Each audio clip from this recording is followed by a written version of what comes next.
खुदावंद यीशु मसीह जो कि सारी इज्जत और ताजीम और हिकमत और बुजुर्गी के लायक है, उसी के नाम में आपकी सलामती हो।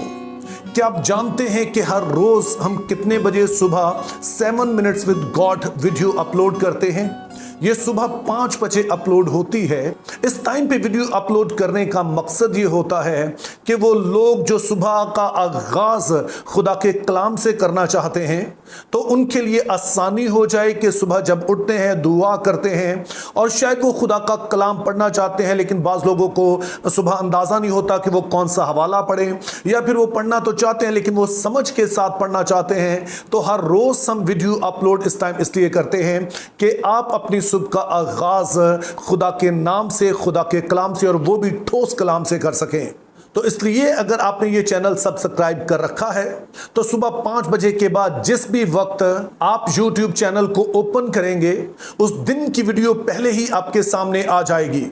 और ये बात मैं इसलिए बता रहा हूं क्योंकि बाज़ लोग शायद इंतज़ार करते होंगे कि कोई उनके साथ ये वीडियो शेयर करे तो फिर ही वो देखे। इसकी आपको ज़रूरत नहीं है। सिंपली आप इस चैनल को सब्सक्राइब कीजिए और फिर YouTube चैनल खोलिए और हर रोज़ की वीडियो आपके सामने मौजूद हुआ करेगी। आज का मौजू बहुत अहम है, चूंकि अक्सर लोग इस बारे में सवाल करते हैं और वो पूछते हैं कि जब बाइबल मुकद्दस फरमाती है कि तू खुदावंद का नाम बेफायदा ना लेना, तो इससे क्या मुराद है। तो इस बात को बेहतर तौर पर समझने के लिए हमें 2 चीज़ों पर गौर करना होगा। पहले नंबर पर यह कि बाइबल मुकद्दस में नाम से क्या मुराद है, और फिर यह कि बेफायदा नाम किस तरह से कोई ले सकता है। अब पहली चीज जो हमने याद रखनी है वो ये है कि बाइबल मुकद्दस में नाम सिर्फ आइडेंटिटी के लिए नहीं होता, सिर्फ एक पहचान के लिए नहीं होता था, यानी कि एक शख्स को दूसरे से अलग पहचानने के लिए नहीं होता था, बल्कि बाइबल मुकद्दस में नाम किसी शख्स की जात का इजहार होते थे। मिसाल के तौर पर खुदा ने जब पहला इंसान बनाया तो उसे आदम कहा। अब जाहिर दुनिया में और इंसान तो मौजूद नहीं है, तो उससे दूसरों से अलग करने के लिए यह नाम नहीं दिया गया, बल्कि यह बताना मकसूद था कि वो बना किस चीज से हुआ है, उसकी अपनी जात असल में क्या है। और जैसा कि आप जानते होंगे कि आदम से मुराद है सुर्ख मिट्टी, तो बताना यह मकसूद है कि आदम दरअसल मिट्टी से बनाया हुआ है, यह अपनी जात में खाकी है, यानी कि यह खाक से बनाया गया है। तो इसी तरह जब खुदा का नाम हम कहते हैं तो इससे मुराद यह है खुदा की जात, यानी कि वो सब कुछ जो कुछ खुदा है, वो सफ़ात जो उसकी जात का इजहार करते हैं। और खुदा के नाम के बारे में कुछ भी कहना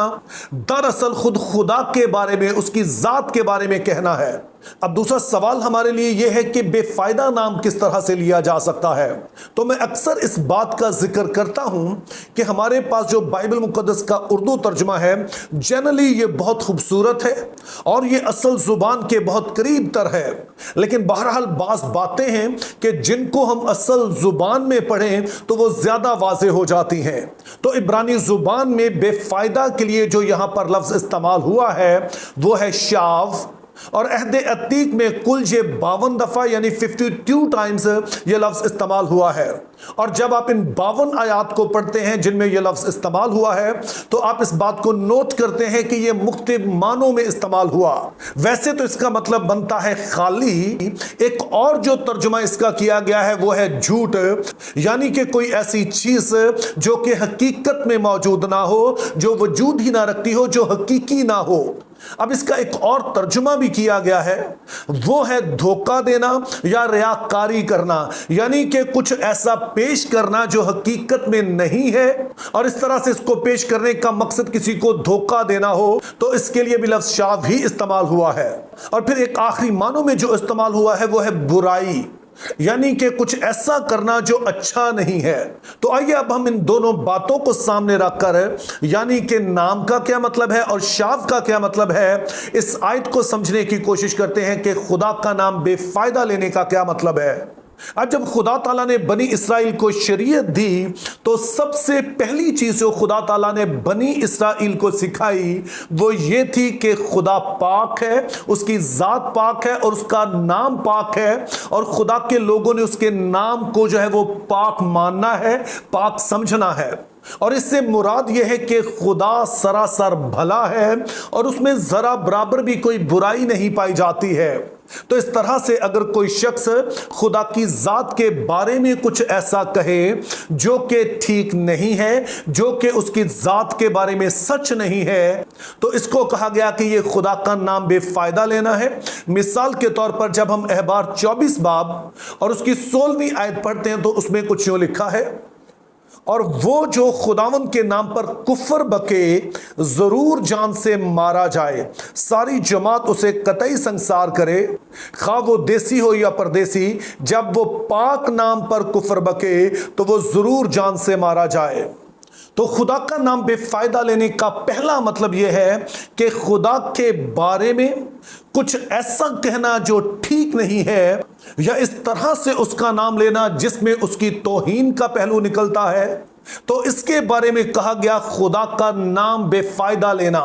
اس کے علاوہ احبار 19 باب اور اس کی 12 آیت میں کچھ یوں لکھا ہے، اور تم میرا نام لے کر جھوٹی قسم نہ کھانا جس سے تو اپنے خدا کے نام کو ناپاک ٹھہرائے، میں خداوند ہوں۔ تو اس آیت میں ہم دیکھتے ہیں کہ نہ صرف خدا کے بارے میں کچھ برا کہنا، خدا کے نام پر کفر بکنا ہی خدا کا نام بے فائدہ لینا ہے، بلکہ اگر کوئی شخص خدا کا نام لے کر جھوٹی قسم کھاتا ہے تو وہ بھی خدا کا نام بے فائدہ لے رہا ہے، کیونکہ ایسا شخص نہ صرف خود جھوٹ بول رہا ہے بلکہ وہ اپنے اس جھوٹ میں خدا کو بھی شامل کر رہا ہے۔ اور جیسا کہ آپ جانتے ہیں کہ خدا سچا ہے، اور جب کوئی شخص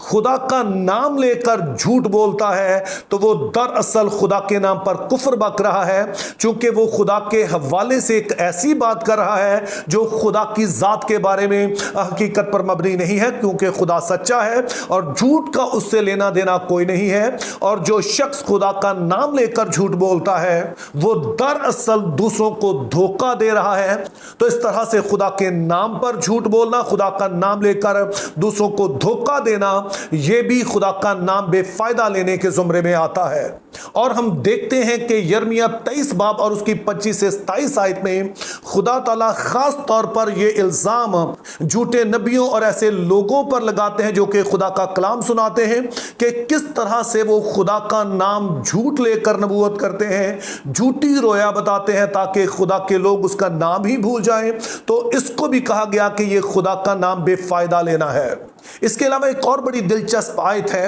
یعنی احبار 18 باب اس کی 21 آیت، جس میں کچھ ایسا لکھا ہے،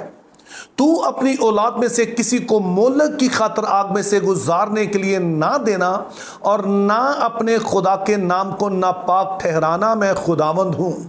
اب بنی اسرائیل جب ملک موعودہ میں داخل ہوئے تو اس سے پہلے ہنوم کی وادی میں لوگ ایک خاص رسم مناتے تھے جس میں وہ مولک دیوتا کے لیے خاطر اپنے بچوں کو آگ میں سے چلاتے تھے، اور خدا تعالیٰ نے اس رسم کو سختی سے منع کیا اور بنی اسرائیل سے کہا کہ تم نے ایسی کوئی رسم نہیں منانی ہے، چونکہ اب اگر تم کوئی ایسی رسم مناتے ہو تو لوگ سمجھیں گے کہ یہ دراصل میں نے حکم دیا ہے۔ تو اس طرح سے لوگ اس مکروہ بات کو میرے ساتھ منسوب کریں گے اور اس طرح سے میرا نام ناپاک ہوگا، یعنی کہ وہ بات مجھ سے منسوب ہوگی جو کہ میرے کردار سے، میری ذات سے مطابقت نہیں رکھتی ہے، کیونکہ اگر کوئی ایسا کرتا ہے تو وہ خدا کا نام بے فائدہ لیتا ہے، وہ اس کے نام کو ناپاک کرتا ہے۔ تو ان ساری آیات کی روشنی میں ہم دیکھتے ہیں کہ خدا کا نام بے فائدہ لینے سے مراد ہے کہ خدا کے نام کی توہین کرنا، اس کے نام پر کفر بکنا، یا اس کا نام لے کر کوئی ایسی بات کرنا جو سچ پر مبنی نہیں ہے، یا اس کے نام سے لوگوں کو دھوکہ دینا، یا پھر اس کے نام سے کسی ایسی رسم کو منسوب کرنا جو کہ حقیقت میں خدا کی طرف سے نہیں ہے بلکہ کسی طرح سے مکروہ ہے، خدا کے کلام سے متصادم ہے۔ یہ ساری کی ساری باتیں خدا کا نام بے فائدہ لینے کے زمرے میں آتی ہے۔ تو اس طرح سے کلیسیا کو بھی اور خدا کے لوگوں دونوں کو انتہائی ضرورت ہے کہ وہ بڑے محتاط رہیں کہ نہ تو وہ خدا کے بارے میں کوئی ایسی بات کریں جو سچ پر مبنی نہیں ہے، اور نہ ہی خدا کا نام جو ہے، خدا کی ذات کے بارے میں کچھ ایسی بات کرے جس سے توہین کا پہلو نکلتا ہو۔ تو میری دعا ہے خدا ہمیں ایسا کرنے کا فضل عطا کرے۔ Think biblically, live purposefully, have a very good day.